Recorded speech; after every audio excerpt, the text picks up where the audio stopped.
It's amazing as we move through this Lenten season that the call of Christ is for us to get close to Him, to slow down a little bit, to see Him, to lean into Him, and to allow ourselves to experience Him in fresh, meaningful ways. And He wants that to happen for every one of us. Lee Ecklove, he enjoyed going to a certain coffee shop. How many of you like coffee? You like coffee. Man, I can't stand coffee. I tell you what, you can camouflage it with milk, cream, sugar, all kind of stuff, but at the end of the day, it's still coffee. I love to smell it brewed. I hate to put it inside me. Some things I don't mind to put inside me, you can tell. But I don't like to put coffee inside me. I just have a thing about it. But Lee Ecklove, he liked to go to the coffee shop. And so when he would go to the coffee shop, sometimes he would sit outside if the weather was nice. And so he was sitting outside the first time he saw this guy come in who was in a hurry. He was kind of talking loud. He was a fellow that had a soda in one hand. He had a coffee in the other hand. He had a phone on his belt loop. And now he had another phone jacked up against his shoulder. And he was talking lickety-split, just going at it. And he was in a hurry. And so he saw him this time, and then he saw him the next time, and he was similar situation. He had ordered real loud, he was in a hurry, and then he'd be out, and he'd be talking on the phone, he's going. Finally, Lee had an opportunity to meet him one day, and so he introduced himself, and they talked just for a little bit, and so they would at least acknowledge each other whenever they would see each other. But on another day, Lee was sitting not outside, but inside. And while he's sitting in here, he sees his friend Joe, and his friend Joe just finished up a phone call, and Lee said, "This is my chance." So he said, "Joe, come here." Joe said, "What do you want?" He said, just sit down here a minute. And before Joe had a chance to do anything about it, Lee said, "I want to pray for you." Joe's like, He put his hand out on Joe's arm, and then he prayed that he would be able to slow down and sense God, and that he'd be able to experience what it was to be able to know the peace of God. Joe left. Lee was left with a couple of thoughts. He thought, I wonder if that was the first time he ever was in the presence of God. It's easy to live our life in the fast lane, running really hard, isn't it? We just think about our schedules and all that we have going, and my stars, man, we just go. We go from the time we get out of bed to the time we get back in the bed later on. We've got full plates. And somebody said to me one time, they said, "I thought my schedule would slow down when I retired." Only to find out it didn't. They're still as busy as they were before. But I believe in this time of Lent, in these next few days, 40 days or so before Easter, as we're in this time, I believe God is calling out to us. I think Christ is reaching out to us, and He wants us to come up close to Him. He wants us to lean into Him. And in doing that, we begin to understand the things that are important to Him. He begins to calm our life in certain areas. And though we are still going to live, and we still may have busy lives, we now have Him back at the focus, back at the center of what's going on in our life. And in doing that, we're able to enjoy life, a more centered life that is more meaningful, well-grounded in Him. So I want to encourage you not to just blow through or waste this time of Lent, but to allow your heart to open, allow your thoughts to be clear in Him, and allow Him to speak into your life. If you have your Bible open, if you would, to the passage read a little bit ago, Luke chapter 10. We're looking at verses 38 through 42. And as we look at them, we see that we're going to join a house. This is a house that is in a place called Bethany. Have you ever heard of Bethany Wesleyan Church? We get our name from that. It was in a little town just about 2 miles outside of Jerusalem. And Jesus is there. Mary is there. Her sister Martha, this is Martha's house. She's there. Martha probably had some money. We don't know if she's widowed or just been single. Somehow she came into some money, and she helped fund the early part of Jesus' ministry. She's one of those people that helped in the funding of that. Aren't you glad for the people that helped fund the ministry? All of us can play a part, right? And so she would do that. And then there's some other disciples that are there. So you have quite a crew that are right here gathered in this house. And so we begin to see the conversation really takes place between Martha the homeowner, Mary the sister, and Jesus. That's the center. This passage is only recorded right here. It's not recorded for us any other place. This is it. Now, Martha is a real hostess, and she wants to help people out. And she wants to provide for everybody. So she's thinking about that. But when we see Mary, and we think about Mary, and we consider her, we see her at different points in the Scripture. As a matter of fact, we see her at the feet of Jesus 3 times. When we see her at the feet of Jesus, she's doing different things. She's at the feet of Jesus for a different reason. Here she's at the feet of Jesus because people would sit on the floor and listen to the teacher to absorb what's being said.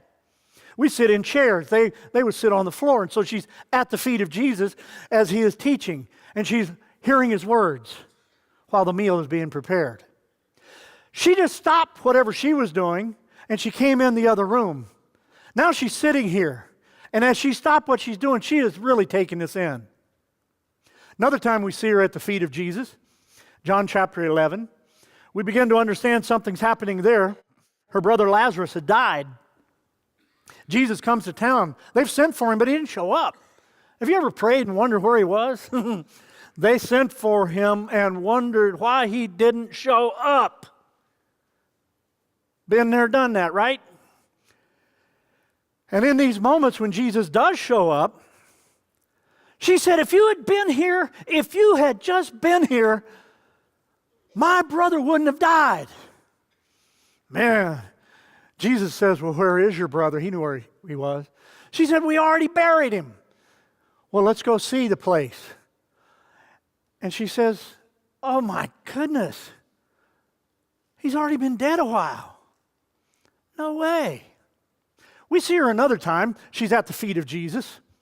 And when she would be at the feet of Jesus this other time, it's in John chapter 12, verse 3. She busts open perfume and there begins to wash the feet of Jesus. She busts open this very expensive jar. Perhaps her sister had given it to her. Perhaps she had collected it over a period of time. Judas went all like your grandpa, Dutchman. He says, good grief, why did you spend the money on that? You just wasted a year's wages. That's what he's saying. The water pitcher's over there. We could have washed his feet with water like everybody else. Because when they reclined at the table, they would have their feet here and they're down on their elbow, and their feet would be by their head, and they could smell your feet or see your feet, and they don't want to see your dirty feet. So they're going to wash their feet. It's an important thing to do. Usually the servants did it. And he said, if you're going to do that, did you notice there were 3 aromas here? The first time she's at Jesus' feet, there's the aroma of food wafting through the house. Did you hear that? See that? Can you smell the steak grilling? Ooh, Jesus, have mercy. Baked potato. Cake has already been prepared in the morning. Dessert's ready. They've shooed all the flies away. It's good. Angels are singing. You can smell the food. At the cemetery, she's at Jesus' feet and says, where is he? Let's go see him. She says, Jesus, he's been in there 3 days. He stinks, the smell of death. Mary's teaching us a lot. Another time she's there and she busts open that perfume, the whole house filled with the fragrance of awesome perfume. It's good to smell some perfume. Can you smell it? Awesome. She's teaching us some things every time she's with Jesus. And we're dialed in and we want to learn. We want to see what's being said. I'm not sure exactly what happened, whether Martha reached for a pan and it fell off, whether she had one that was too small and things were boiling over. I don't know what ticked her off, but the longer Mary's in the other room, the more ticked Martha became. Have you ever had a sibling that ticked you off? If you had, say yes. I ticked off my siblings. They were older than me, and I felt my calling was to bug them. I did a good job of it. She's ticked. So now she goes marching into the other room. She says, Jesus, would you send my sister back in here to help me out? What she's really saying is, look at all these people. We don't know how many disciples. Maybe they're all there. 12 of them. Jesus, he's there. Mary, Martha, maybe Lazarus somewhere around. What's going on? Good grief. We could have a bunch of people at the table. I need some help. She knows her way around the kitchen. She knows where the ingredients are. She knows how we fix things at our house. She could come in here and help me out. And so when we look at this passage, I want to ask 3 questions that I think when we look at the answer of these 3 questions, it'll begin to help us to move closer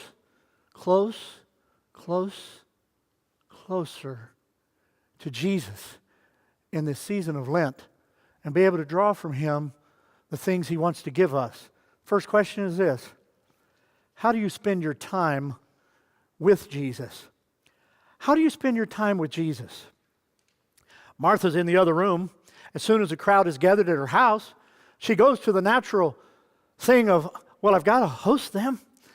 I've got to put a meal on. She kind of like presses this button that says, what do I do when I have a crowd? Press the button, fix the food. Almost like automatic pilot here.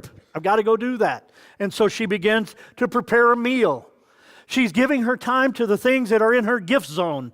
She's giving her time to the things she thinks culturally she's supposed to do. Listen to this, she puts the urgent over the important, and she got them out of balance.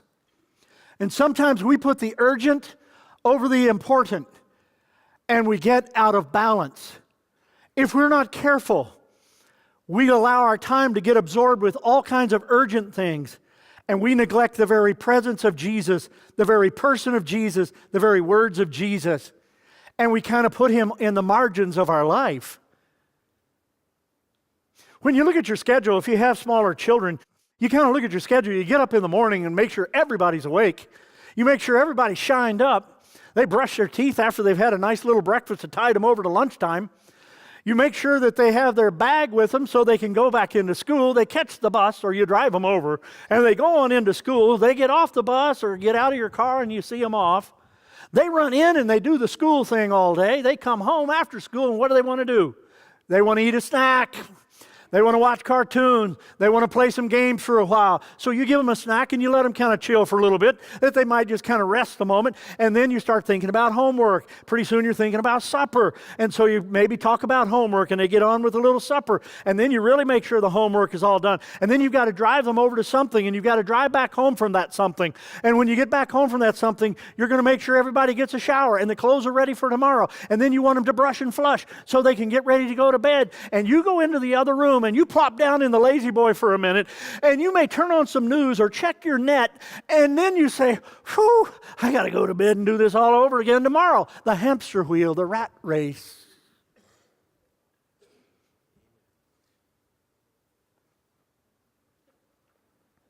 How do you spend your time with Jesus? Urgent over important. One writer put it this way: when Martha came in there and talked and said, Jesus, my sister ought to be helping me in here, Jesus gave a surprising answer. This is the only place it's recorded in the Bible, but He gives a surprising answer, and He says, you know what? He gives a rebuke, but is still searching. He had compassion for a common mistake because Martha loves the Lord too, but she's not realizing the gravity of the moment. Spending time with Him. Good became the enemy of best. And when good becomes the enemy of best, we slow down to a very mediocre type life. Bruce Larson writes it this way. He said, what has our attention most of the time? Martha is focused on her own goal. She is busy being gracious, polite, and a good hostess. She has no time to be with our Lord. We say stuff like this, well, Lord, you've got my time, my life, my money's yours. But does He have your attention? We may be a little bit too busy. Do you ever take time to just be with Jesus? There's another question that emerges in verse 38 through 41. How do you view the presence of Jesus? Jesus, in this case, was physically right there with them. I mean, He was right there. They could see Him. They could hear Him. They could touch Him. They could talk to Him. They could interact with Him. Both of them have the same opportunity. All of us have the same amount of time in every day. We can all participate in something like this. Jesus is right there with them. And He was there with them with purpose. He's there on purpose. As a matter of fact, you and I have the opportunity to experience the presence of Christ from various times in our life.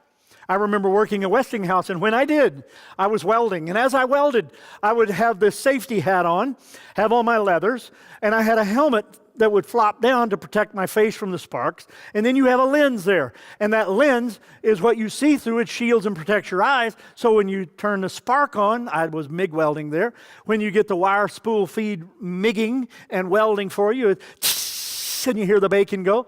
The vents and turbines are flying all around, sucking the air out. The next guy on the assembly line is doing the same thing. They're doing this. So it's loud in there. It's loud in there. You have to put your initials on your tank that you're welding so they can find it down at the other end in case you start getting a little bit weak in what you're doing. And they'll come say to you, tidy up the corners here. Make sure you strike it and it's hot. Turn it up a little, whatever. They'll talk to you about all that kind of stuff. So here's the deal. Welding, Westinghouse, presence of Jesus. Did you know Jesus could be in the Westinghouse warehouse? Did you know he can be with you while you're welding? You didn't know that. You don't have to just wait till Sunday morning. Shake your head like that and your helmet goes down. And you're off to welding, making your little bead there, welding it real good. And you know what? In those moments, I would think of scriptures while I was welding. I would sing songs to myself, worship songs. I would think about God. I would pray. I'd come back out of it, doing my work and do whatever else I had to do, but being able to just experience the presence of God. Yesterday, Pam and I were headed over to Nazareth. We're driving down 248. While we're in the car, going on our way, minding our own business to pick up some stuff, we're riding along, and a particular song comes on. And as that song comes on, it's a newer song, and it's a song I like. It's a Christian song, and it's a song that speaks about the faith and how God is with us and helping, and how He's on our side and how He's done so much for us. And I started being lifted in my spirit, and I'm thinking, man, this is good. Right there in that car, not in a church, not in a monastery, not in an altar, I'm experiencing the presence of God driving down 248. Most of the time, I'm complaining about how slow the guy is ahead of me. I wasn't yesterday. I was chilling, and I was thinking, man, this is good. The presence of God driving on 248, the presence of God at Westinghouse under the shield, the presence of God sitting at Longhorn, the presence of God this morning right here. Before I left my house this morning, I just knelt down by my bed, and nobody's in the house, and I just started praying, and I said, God, I don't really want anything. I do really want you to be with us, but I just want to stay in your presence a minute. It was just so awesome to be in the presence of God just for a few minutes, to just allow my heart to be ministered to and to just minister back to Him saying, I love you. That's wonderful, man. We can do that. The presence of God. This is awesome. Dr. Robert Schuller had been on a 4-day, 8-city book tour promoting a book he had written. Maybe some of you have had a rigorous schedule like that. You had to go, and he had go. And then he checks back in with his secretary and he says, okay, now, I'm coming back. Now, what's my schedule now? What's next? And so what's now and what's next is always on your mind once the trip is winding down. So she says, well, we've got a lot of things going on, talks about a few things, and then says, you remember you allowed him to auction off that dinner with you as a fundraiser? And he said, oh, yeah. How did that go? Well, the price was $500. Someone bid, and they won. Oh, man, who do I get to have the meal with? They said, your teenage daughter wants to spend some time with you, undivided. She paid $500 for that ticket. Nailed him in the heart because he knew as a teenage girl that's all the money she had. I've got a feeling this Lenten season pulls us back into the presence of God and says to us, in all the hubbub and busyness and the rat race of life, in the schedules that may be good but aren't best, we can stop and say, wait a minute, is God in this? Where is He in this? Am I including Him in this? Let's ask a third question, verse 40, Luke 10. How do you respond to the words from Jesus? How do you respond to the words that God has shared with us in His Word? Jesus has shared. When the Spirit speaks into your life, how do you participate in that? Jesus sits here now in Martha's house. He's sharing these words. Martha doesn't realize this is one of the last time, not the last time, but one of the last times Jesus will be there. She doesn't realize how precious this moment is. She's thinking, I've got to get a meal ready. I've got to get a meal ready. She's thinking about all that kind of stuff. She thought Jesus owed it to her to have her sister leave what she's doing, listening to him, and get herself in here and help me out. We need to get this meal done. Did she not know that she was talking to the one who put the stars in place? Did she not know she was talking to the one who had created a human body? And did she not know she was talking to the one who can multiply bread and fish and feed 5,000? Did she not know that he could say KFC, bam, and they could have had the gospel bird right on the table then? Even if it had been Sunday, he could have said Chick-fil-A, bam, and it would have been there.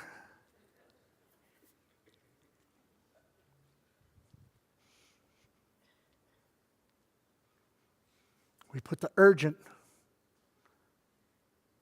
over the important, and sometimes we need to know the difference. The difference will save a lot of headache.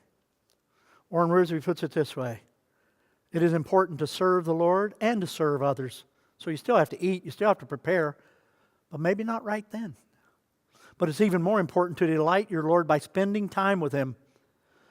Are you so busy serving Him that you have no time to love Him and to listen to Him? The meal that Martha was preparing would fade and you would need another one a little bit later.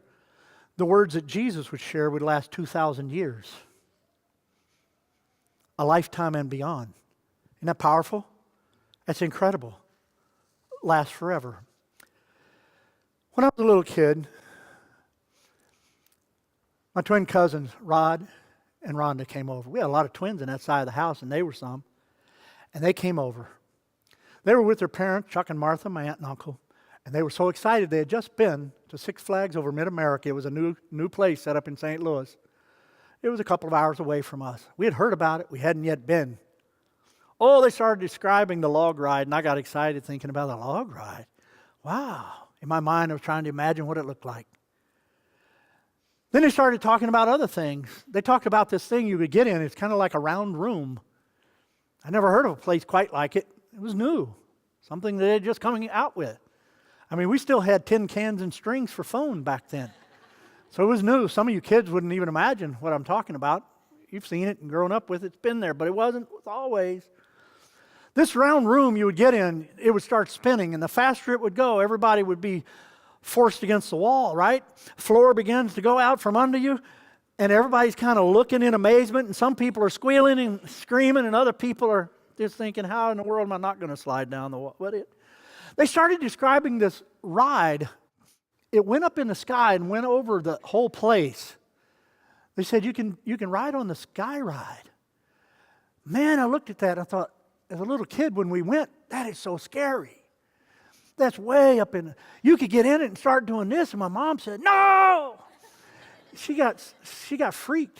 And then we heard about one that had stopped, and we decided we didn't need to ride that anymore. That wasn't a good thing. I went over by the roller coasters. How many of you like to ride roller coasters? You like to ride? I hate them. Roller coasters. My grandma was riding them whenever she was 60 to 70 years old, and love them and laugh and scream and holler and just have a big time. Grandma was awesome. But not me. I was a chicken, man. I heard that thing going up that hill, and you know what it does? It goes click, click, click, click, click, click, click, click, click, click, click. I thought I was having trouble getting up the hill, and I said to my mom, I don't want to ride it. No! I didn't know all the mechanics. That's the brake catching it so it doesn't roll back down the hill. That's all that noise is. And then you go down real fast. I was on it with my dad. I prayed, God, if you'll get me off this, I'll never get on one again. I haven't been on one to this day. He would forgive my little misguided prayer if I ever did, but I don't plan on doing it. Not even with my granddaughter Lily. Those are not of God. Six Flags was pretty cool. But I was really impressed when our family got to take a trip to the St. Louis Zoo. I like animals a lot. So when we went to the zoo, this was a special treat. They had elephants that would come out and walk around, and they were all dressed up. And I was amazed at how large that elephant could be, and put his trunk around the guy's tail ahead, and they'd walk in a circle. This is crazy. This is awesome. And how they could have that elephant stand up on this barrel thing. I thought, are you kidding me? How can it be? As a little kid, my mind was going nuts. It was blowing all the springs. It was smoke coming out my ears. This was awesome. And then we went over to the seal show. Have you ever seen a seal show?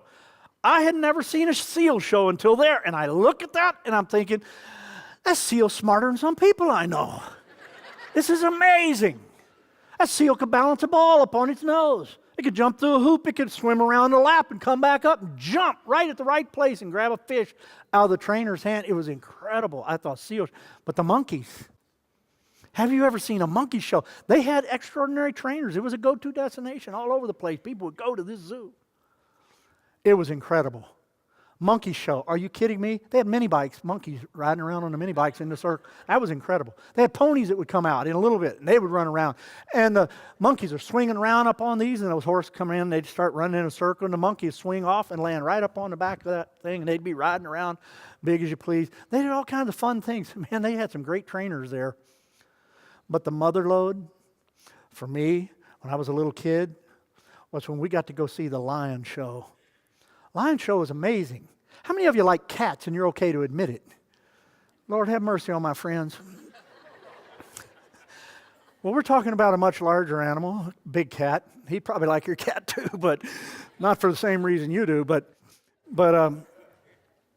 pardon me. This big cat, big. Now, the trainer had been with that cat since it was small, right? Been training it, working with it since it was a little one? Probably. That'd be my guess. Maybe born in the zoo and they trained it at the zoo.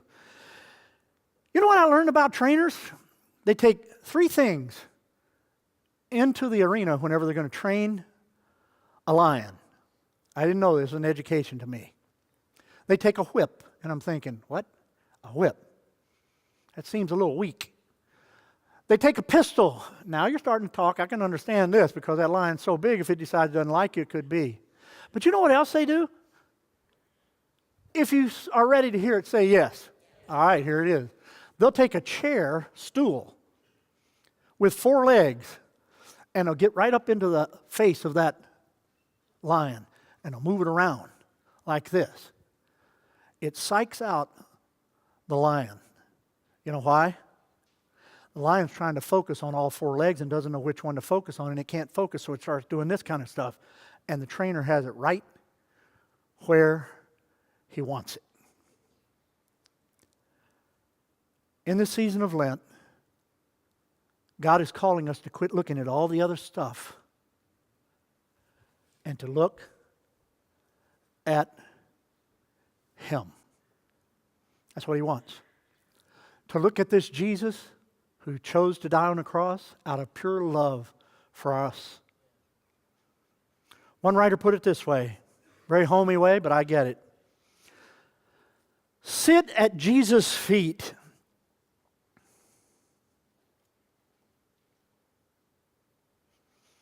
Look in His Word and see what He has to say. It'll help you with your housework. It'll make you a better dishwasher. It will help you sweep the floors cleaner.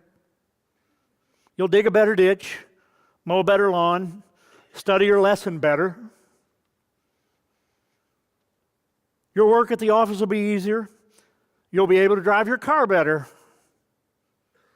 Just take time to sit at the feet of Jesus. Mary chose the best part.